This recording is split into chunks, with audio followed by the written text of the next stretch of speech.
Yes, we are on live. Namaste. A warm welcome to you all.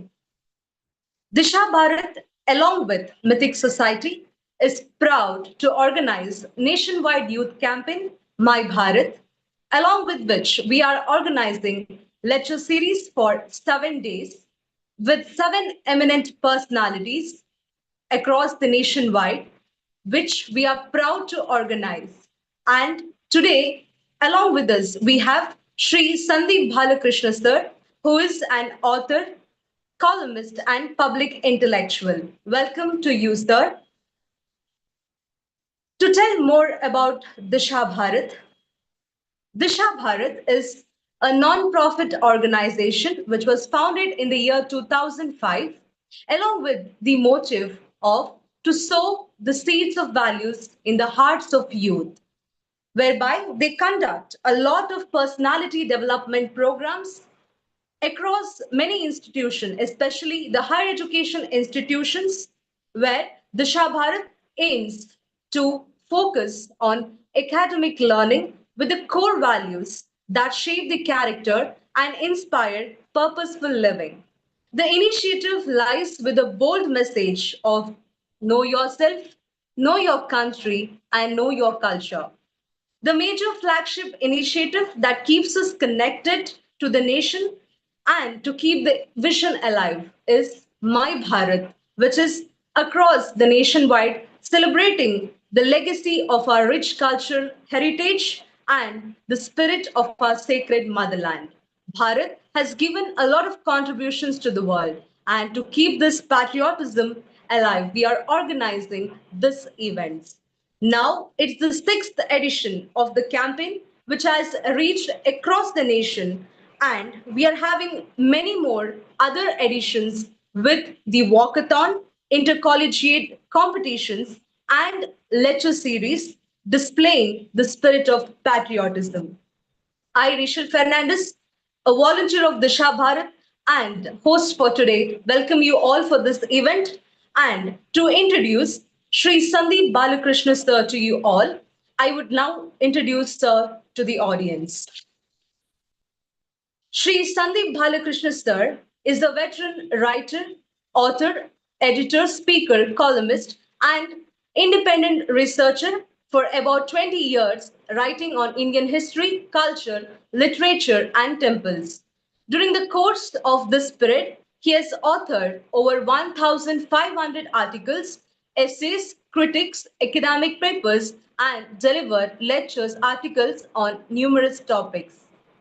In many institutions, he has conducted this, like the Indian Council for Philosophical Research, IIM Bangalore, Sri Aurobindo City, Gokhale Institute of Public Affairs, Sri Somanath Sanskrit University, Bangalore University, and Amritanandamai University.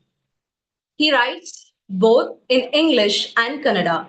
His articles, columns, and research papers have appeared in prestigious journals, newspapers, and magazines in both print and digital format.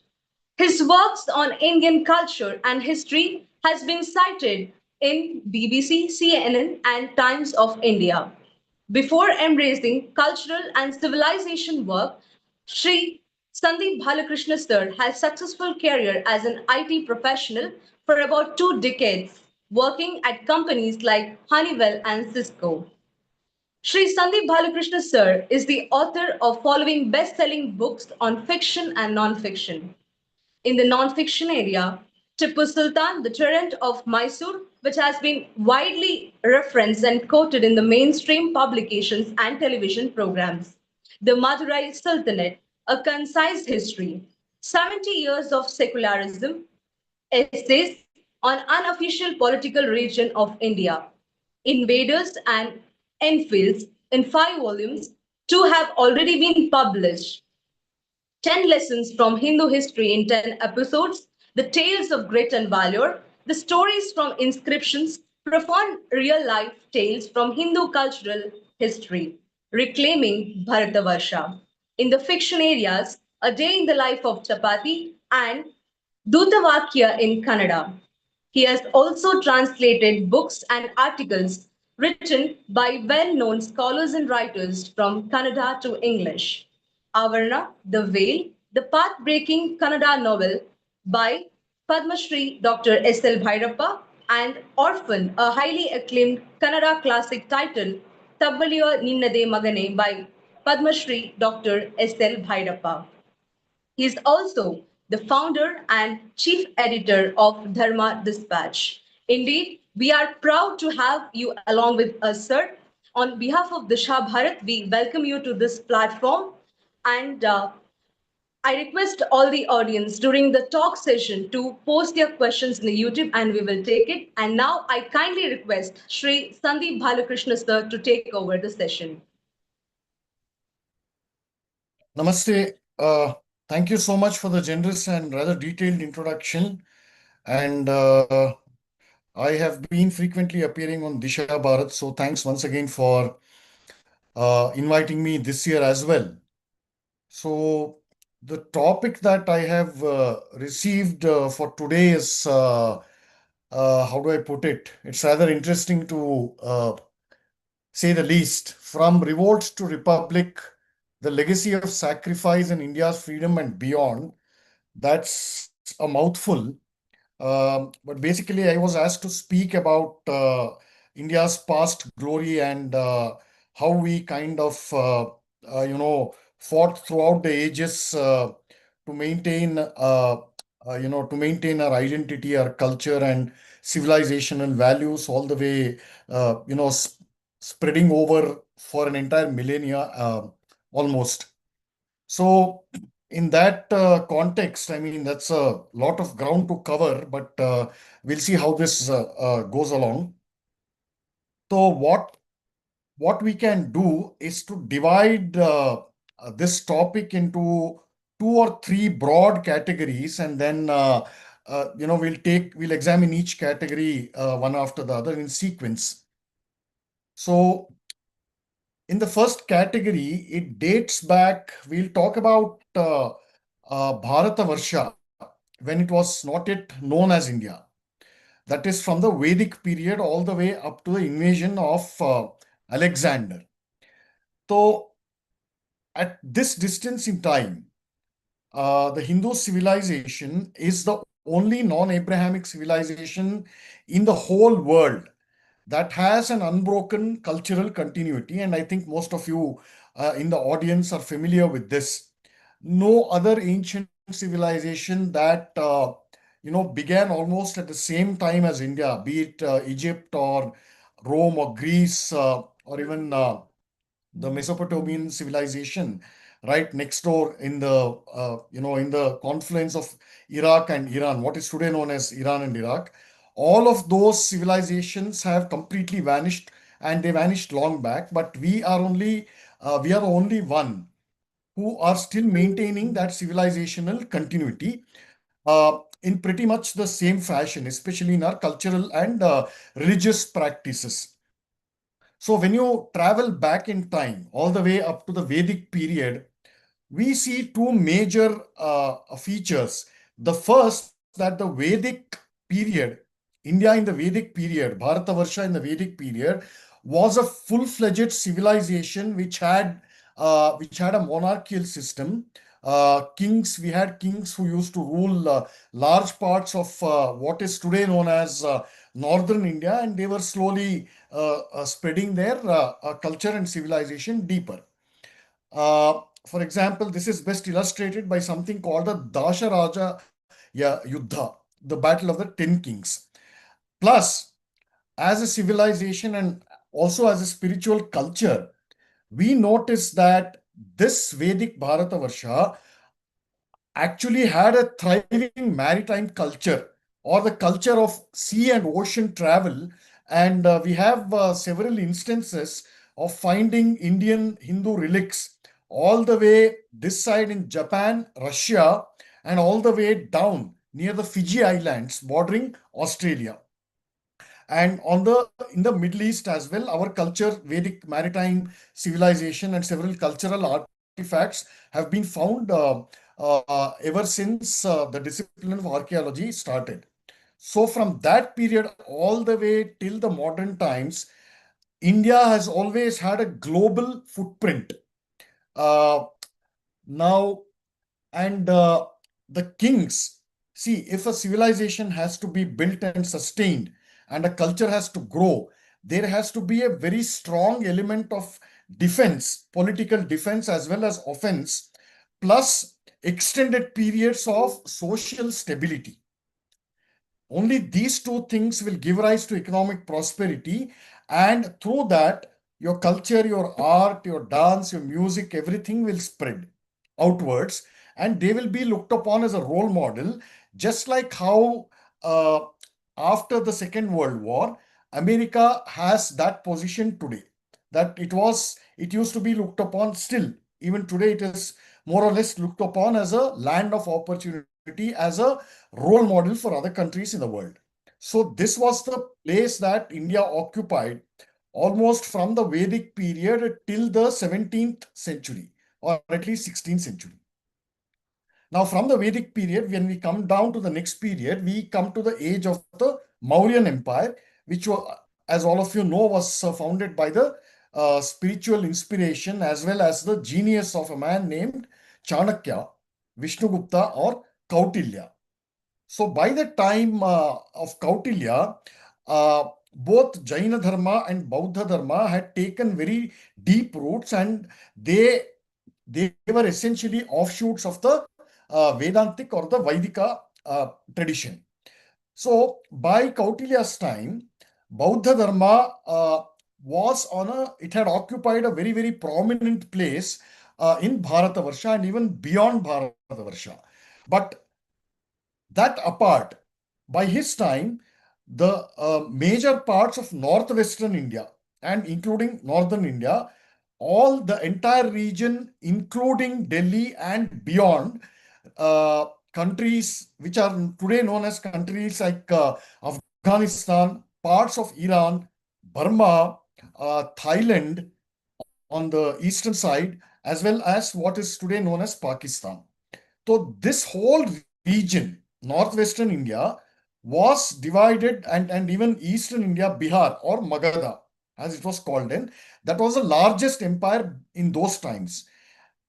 In that period, all these regions were they were operating under a umbrella, under a political system known as Ganarajyas or Ganatantra, meaning loosely federated independent republics, and they were bound by powerful family ties, as well as there was a lot of internal clashes between them. So this made possible for Alexander to invade, to launch his raid into India, but and conquer. The first place he came was Bactria, or Balhika Pradesha as it was originally called. From Bactria, he came all the way to Takshashila, and his role, Alexander's invasion, is actually exaggerated. He did not come, he did not dare to look in the direction of the greatest empire of that period, known as Magadha, what is today known as Bihar. But he could succeed in this invasion, in his raid, because of the internal fights between the various Ganatantras, Ganarajyas. So all of us know the story of Ambi and the Hindu king, which the Greeks called as Porus or Pururava. We all know that story. This is what Kautilya saw, that these independent republics or Ganas were responsible, the frequent fights, that was responsible for Alexander's successes within India. So he had a vision to ensure that the whole of Bharatavarsha would come under a single united umbrella, under an extremely powerful central government, which controlled all these republics and small kingdoms. But they were allowed the complete freedom to follow their local traditions with the minimal interference from the central government. And as long as Bharatavarsha, other kings who followed the Mauryan Empire, as long as they maintained this vision of Kautilya, had having a powerful central government and local autonomy, the day that vision was lost, India became weak. So, which brings us to the uh, third, third category of today's discussion. Now, this third category begins with the downfall of the Gupta Empire, sometime around the early 6th century or late 5th century. But in the interim, India has been invaded from the outside by from time to time, even after Alexander left. Uh, the Kushanas came in from the northwest, from Central Asia. Then they were followed by the Shakas, the Hunas, the Pahlavas, and several other tribal invaders from outside. And we were able to, especially the Gupta Empire and even the Satavahana who came after the Mauryan Empire, they were able to easily beat them back and repel them. And many of those alien invaders like Hunas who stayed back in India, the Hindu society had enough power and enough influence and enough strength to absorb and enough appeal to absorb all these foreign tribes into India, into Hindu Dharma. Some of the most, some of the notable examples include a Greek named Heliodorus, who embraced the Vaishnava tradition and he converted into Sanatana Dharma. He embraced the Vaishnava Dharma and proudly call himself as a Mahabhagavata. If you have gone to Vidisha, there is a pillar named as Heliodorus pillar, and till date, you can you can have a look at it yourself. It is still there, protected by the ASI, and that inscription, full text of the inscription, is maintained intact even today. So you can go there and have a look at the Heliodorus pillar, where he calls himself a Mahabhagavata. All his descendants naturally became Hindus. Then you have the Huna king named Mihirakula, who also embraced Sanatana Dharma. And all such, then you have Pratiharas, who, if I'm not mistaken, originally came from Iran. And then they became Rajputs over the course of time, what is known as Rajputs today. Like that, you have so many. Then you have the Maitrakas, who built an extremely powerful empire in Saurashtra, in Vallabhi, Gujarat. So all these foreign tribes who voluntarily, lovingly embraced Sanatana Dharma became one of the strongest defenders of Sanatana Dharma against repeated Islamic invasions. So this was a kind of power that our society, our culture, our civilization, and our political leadership had for several centuries until the 8th century, which is when the uh, first wave of Muslim invasions occurred from the direction of Sindhu, what is known as Sindh. The whole region is in Pakistan now. You won't find, you hardly find any trace of Hindus out there. Their population is less than 2%. So till then you had this kind of vibrance and the power of absorption. And that we lost that post the Gupta Empire. What is known as the Aryavarta consciousness. So basically, this Aryavarta consciousness was the greatest unifying and the greatest binding force that held the entire Hindu society together for several centuries as one body, as people who would both live and fight and die for the protection of their dharma.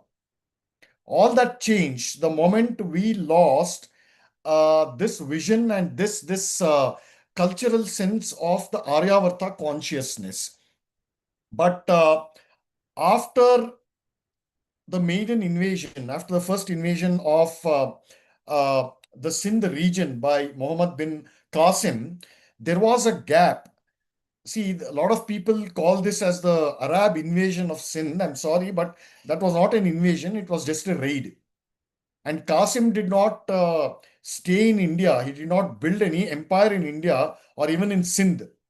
He stayed here only for just for less than 3 years, from 712 to 715, and then he was recalled and went back to Iraq, where he was brutally killed.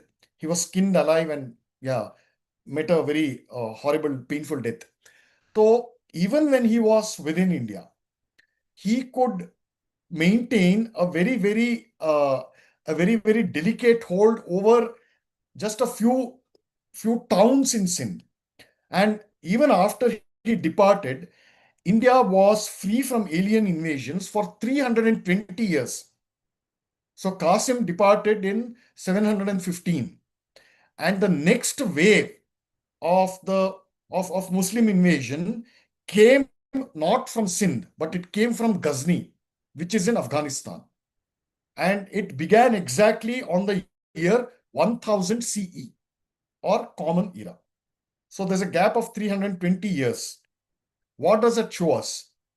In a nutshell, it shows that, although some Muslim governors tried to kind of repeat what Qasim did, they could not succeed, because as soon as Qasim left, the whole Hindu society, Hindus who had been forcibly converted, reconverted, rather, they came back home. What is today known as Garvapsi, they did that. Almost 99% of Hindus, embrace their Matra Dharma. They rebuilt the temples destroyed by Muhammad bin Qasim. So for 320 years, the Muslims could not invade India again, in spite of trying. And Muslim historians themselves say that there was not a single place in all of Hind where a Musalman could take shelter. Hindus are not saying this. Muslim historians have themselves written this. But after Muhammad Ghazni, Mahmud of Ghazni invaded, the difference between Qasim and Mahmud is very simple. Muhammad bin Qasim was an Arab Muslim. Mahmud Ghazni was a Turkish Muslim based in Central Asia. And the whole of Central Asia used to be a great center for Bauddha Dharma. And with the first wave of Islamic invasion, the whole thing became Islamized. So when Mahmud of Ghazni came in from the northwest, uh, in one stretch he ravaged in the whole of northern India, and touched all the way to the western coast of India in Somnath. And he was the first person to destroy the uh, famous Somnath temple, Jyotirlinga. He was also the first person to destroy hundreds of temples in Mathura, and several great temple cities in northern India, especially in what is known as the Indo-Gangetic plain, chiefly in the regions of what is today known as Uttar Pradesh, and some parts of Madhya Pradesh, including what is today known as Khajuraho. It was called as the Kalinjara kingdom.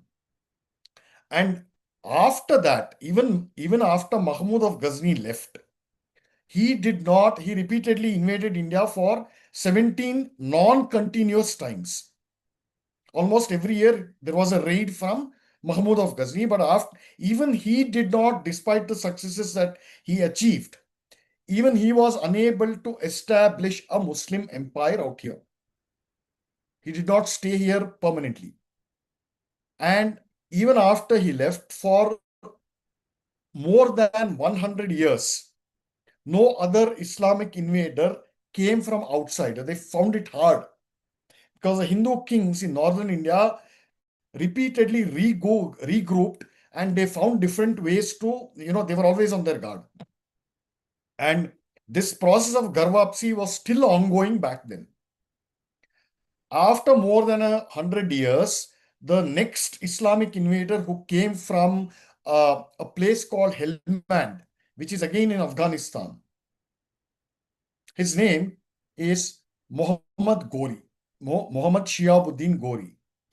He launched another. He took inspiration from Mahmud. He went to his dargah and prayed that, dear Mahmud, you are such a great Ghazi, and I pray to you to grant me also success. You are my role model. So he came in here in his first raid. it was a complete disaster. A 15-year-old boy belonging to the Chalukya dynasty in Gujarat, he defeated Muhammad of Ghori near the foothills of Mount Abu, border of Gujarat and Rajasthan. And then he tried to attack Prithvi Raja Chahamana, who belongs to the Shakambari dynasty of the Rajput uh, uh, of the larger Rajput dynasty family. In the first battle of Tarain, which is near Kurukshetra, he was Mahmud of Ghori was severely defeated, and he was defeated directly not by Prithvi Raja Chahamana but by his general named Govinda Raja, who was ruling from Delhi. Govinda Raja was the governor of Delhi serving under Prithviraj Chauhan. So this Govinda Raja threw a massive spear in the war, and that spear went and lodged itself on the left shoulder or the right shoulder of Prithviraj Chauhan, and he was carried away. He was rescued by a foot soldier of Muhammad of Ghori, and he would have died. If he was not rescued, he would have died on battlefield. So he went back to Afghanistan and he took a oath that I will take revenge against this Kafir king. And then he came back after 2 years in the second battle of Tarain. All of us know what happened. Even there, Prithviraj Chauhan was not defeated in a one-to-one battle, but in a night war. In early morning, about 3:34, when Prithviraj Chauhan and his whole army was fast asleep, Muhammad Ghori's army, they attacked through stealth. And, whatever the war that happened, Prithviraj Chauhan was defeated and then he was killed. The biggest mistake of Prithviraj Chauhan was to repeatedly forgive this fellow, this Muhammad of Ghori. You do not forgive an enemy like that, who has that kind of mentality. So anyway, after the death of Prithviraj Chauhan, there was no single Hindu king who could exercise power over the whole of northern India, Uttarapatha. So then, when Muhammad of Ghori returned to Afghanistan, he left behind his trusted general, his commander named Qutubuddin Aibak, and for the first time, India uh, had an infant Muslim kingdom which was spread in the vicinity of Delhi. Delhi, for the first time, became passed into Muslim rule sometime in 1193 or 1195. So Qutbuddin Aibak was also the first Muslim king who destroyed about 1,000 temples in less than 1 week in Kashi. It was during his raid of Kashi, his invasion of Kashi, that the most sacred city of Hindus got its first mosque. So Qutbuddin Aibak, he started something incorrectly known as the Delhi Sultanate, and over the course of the next 250 years, the Islam began to politically enlarge its territories throughout northern India. Like I said, there was no Hindu monarch who had control over substantial territories of Bharatavarsha. So they found it, after Qutbuddin Aibak, you had Iltutmish, and after Iltutmish, you had Balban, who was his slave. And in turn, Aibak was a slave of Muhammad of Ghori. And after Balban, the power of Delhi Sultanate passed into a family, into a tribe known as the Khalji tribe. And the most notorious and the most savage, sadist sultan was a man named as Alauddin Khalji, who murdered his own uncle and became the Sultan of Delhi. And during his rule, Alauddin Khalji's rule, South India, Dakshinapatha, for the first time, got a taste of Islamic invasion.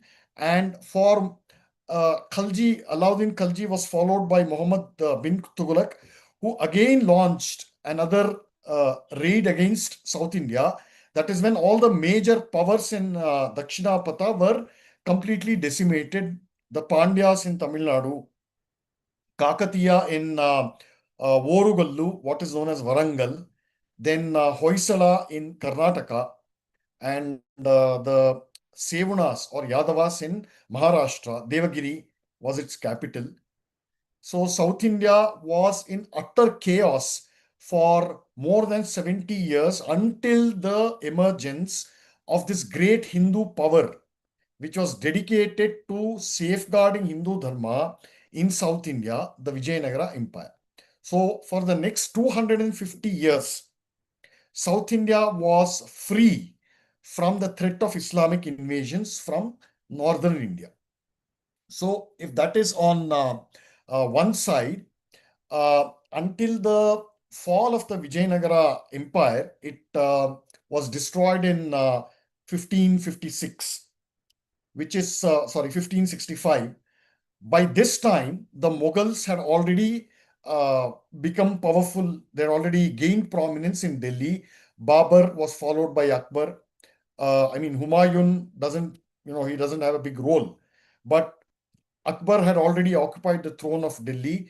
And for the next 157 years, you had this you had the rule of the Mughal Empire throughout northern India and in large parts of southern India. So this is pretty much the condensed history until the fall of the Mughal Empire, which happened with the death of Aurangzeb in 1707. First decade of the 18th century. Uh, but throughout this period, for about 600 years, if you take Qutbuddin Aibak as the starting point and the death of Aurangzeb as some kind of a critical juncture, you have more than 600 years of continuous Muslim rule over large parts of India. Now, in this context, we can split this period into two major themes. The first is the fact that although large parts of northern India and even India were under direct Muslim control, under the Delhi Sultanate, even under Alauddin Khalji and under Muhammad bin Tughlaq, uh, they did not control, at no point did any Muslim Sultan control the whole of India.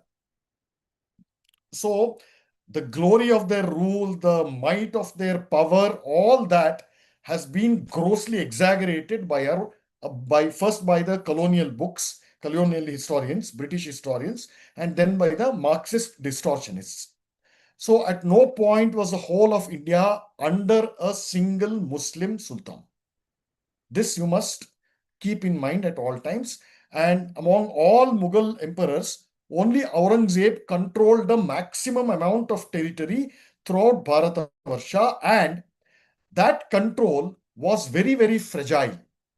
It was extremely delicate because Aurangzeb spent 90% of his rule in trying to suppress various rebellions, which brings us to the second theme, which is a fact that at no point during this prolonged Muslim oppressive rule of Bharatavarsha, at no point did Hindus completely surrender.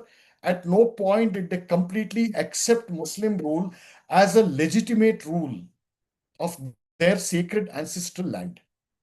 We never gave up fighting.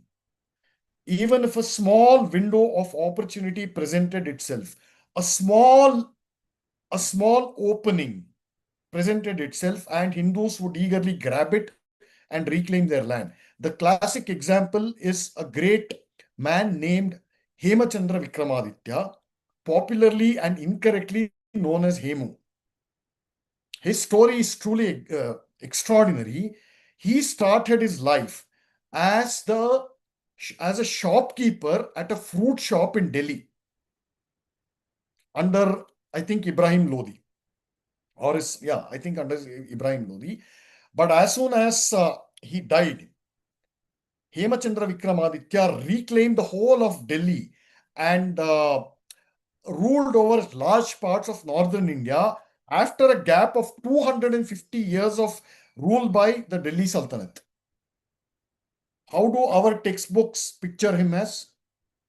Hemu. What does Hemu mean? Is it a nickname?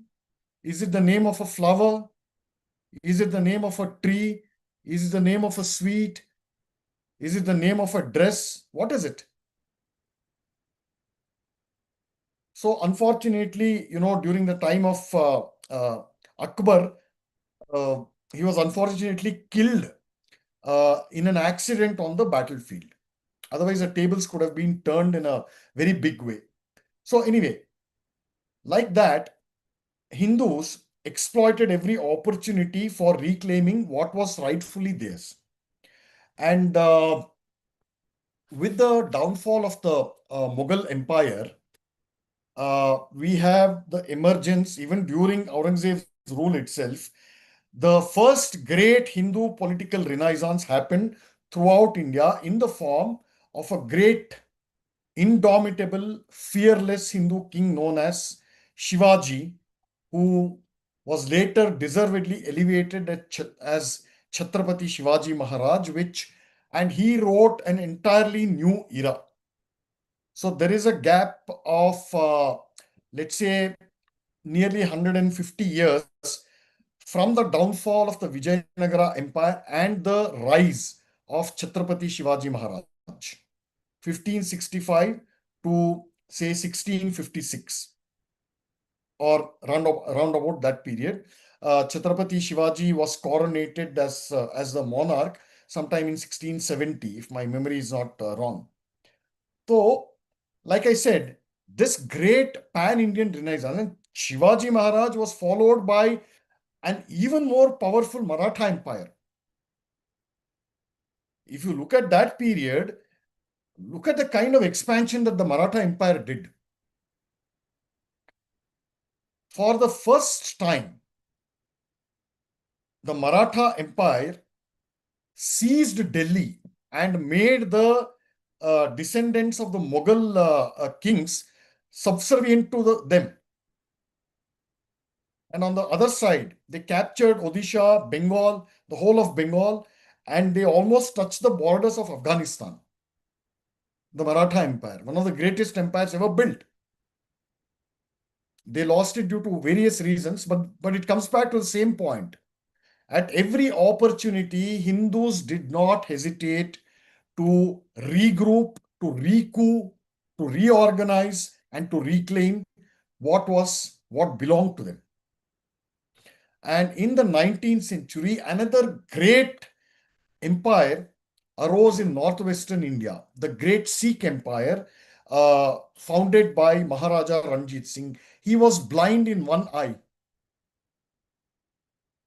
And thanks to Maharaja Ranjit Singh, for the first time after 650 years, Afghanistan was recaptured from Muslim hands and was added to Maharaja Ranjit Singh's empire.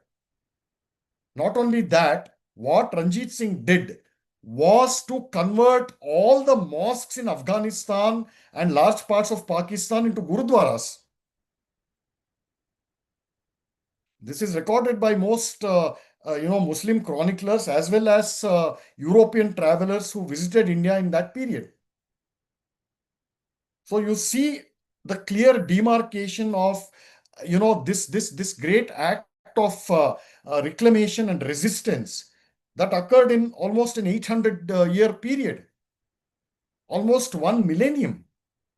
Which country's history can boast of this kind of thing? So then after the downfall of the Maratha Empire, the Sikh Empire, we know what happened. A small company of traders, East India Company from England, they exploited all our weaknesses. That's the big theme again and again that we see repeating even today.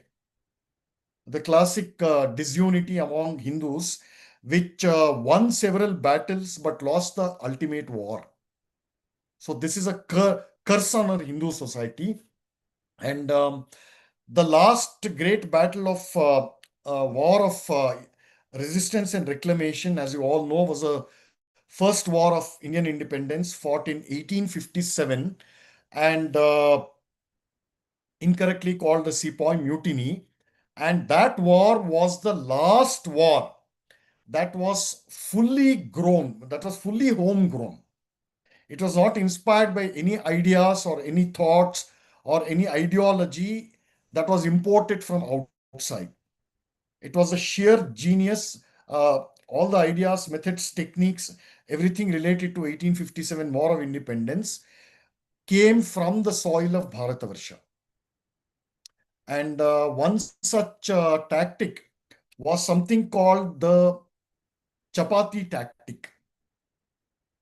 You might not have, most of you might not have heard of this chapati tactic, but in large parts of Uttar Pradesh, it could be this side, Bareilly, all the way up to Delhi also, Delhi, Agra, that whole western UP belt, and even many parts beyond, even in Punjab, what is today known as Haryana, all those regions were united then.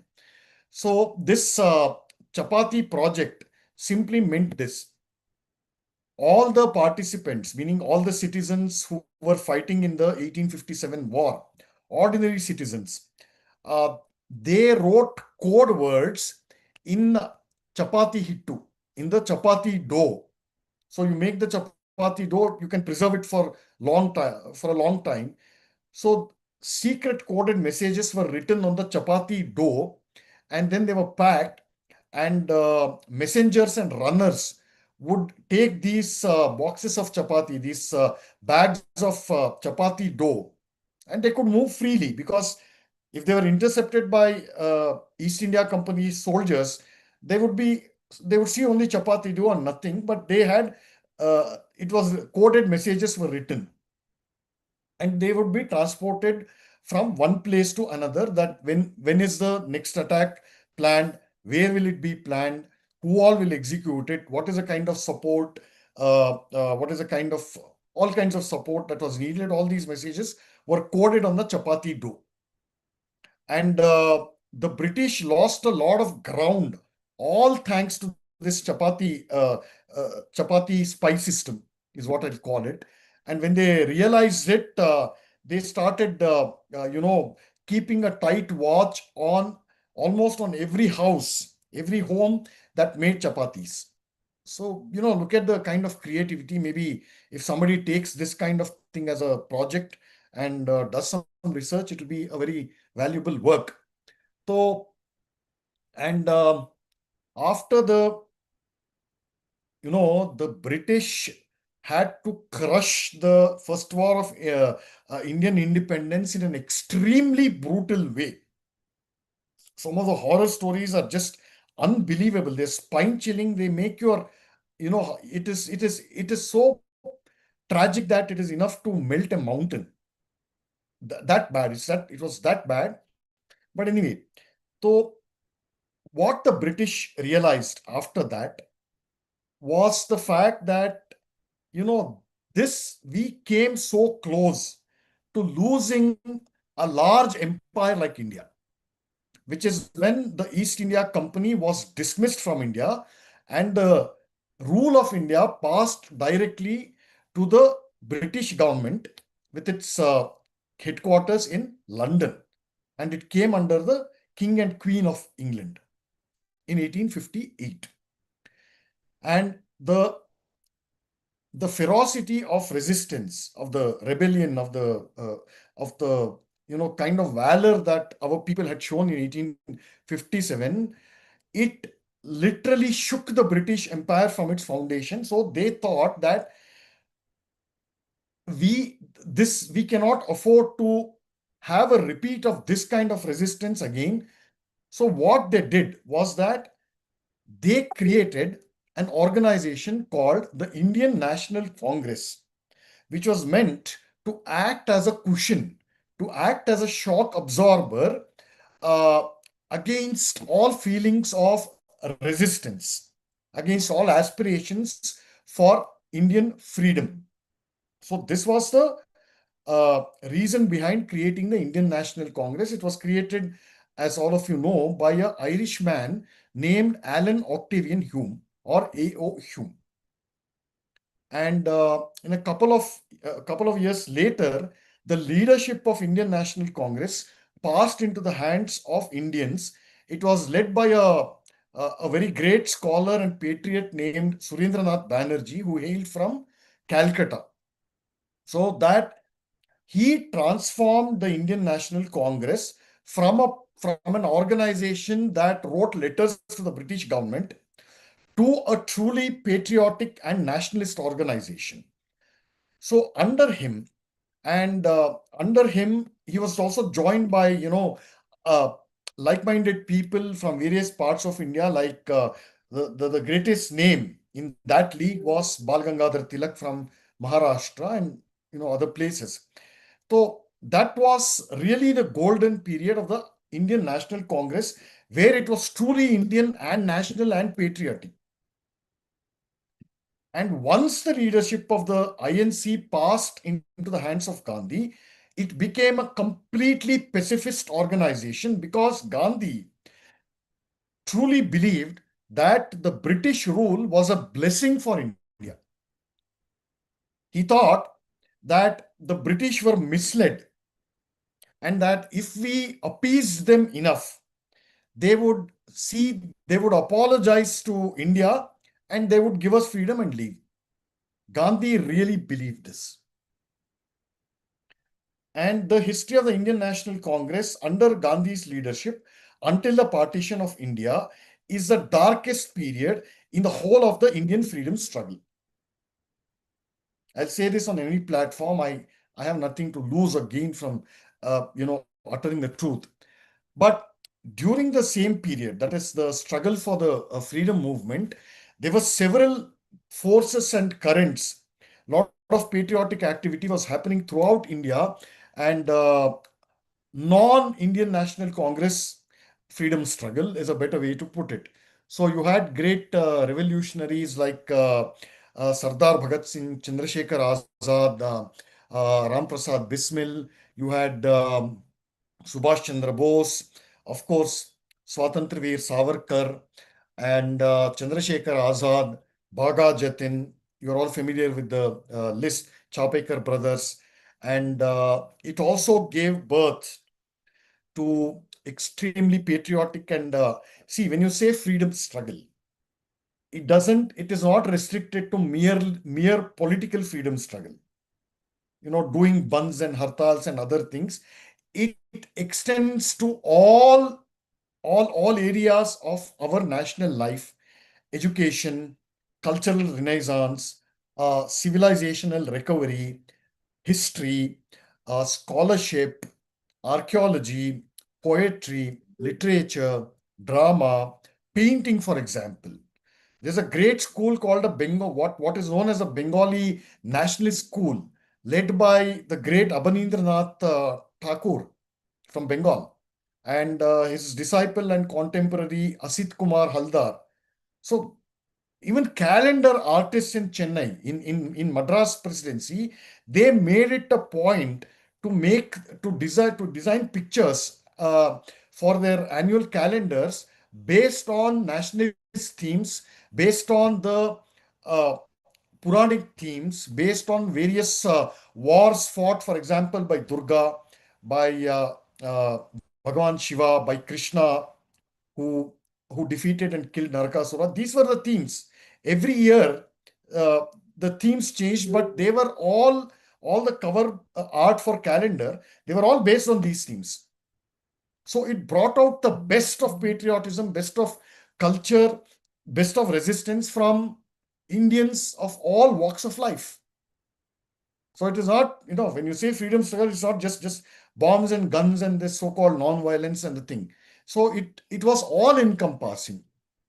And of course, organizations, great organizations like the Hindu Mahasabha, the Rashtriya Swayam Sevak Sangh, and even all small and big organizations fighting in their own way for both the political and the cultural freedom of Bharatavarsha. But the sad part is that what we got in 1947 was not freedom but partition.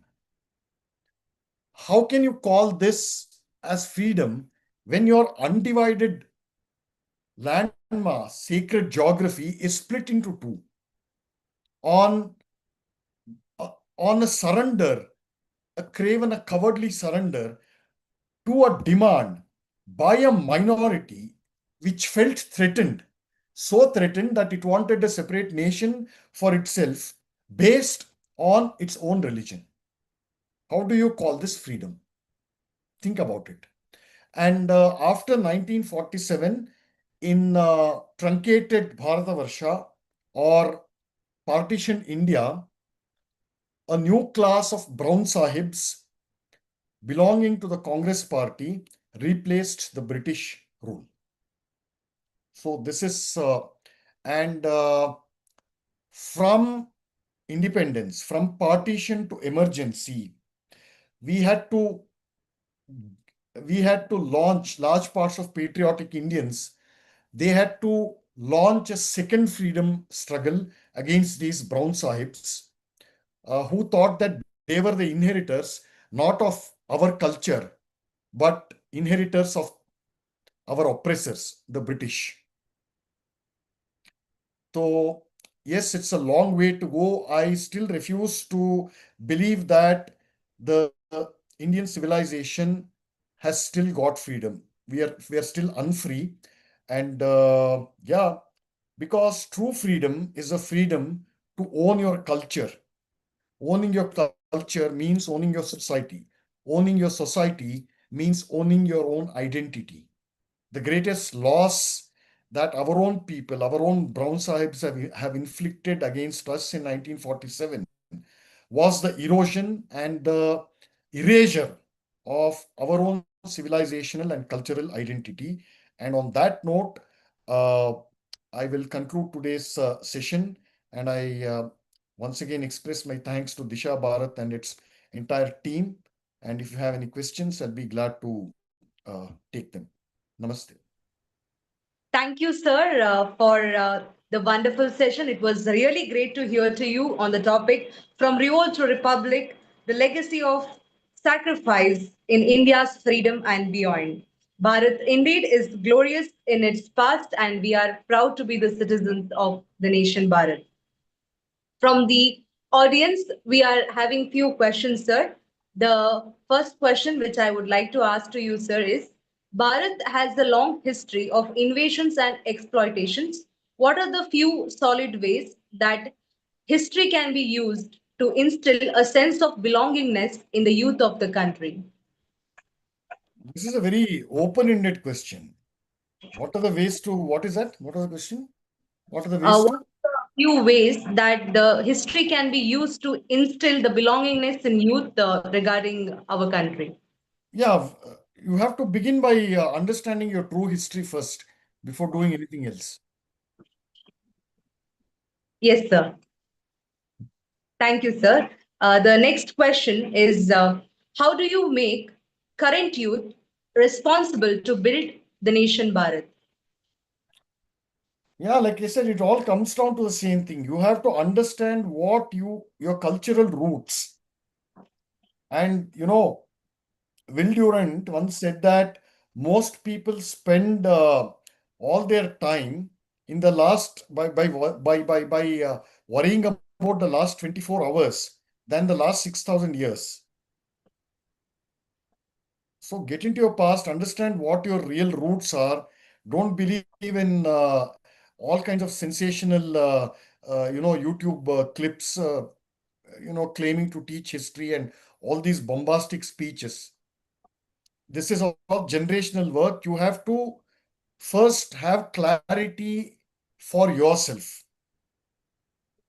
Yes, sir. Thank you, sir.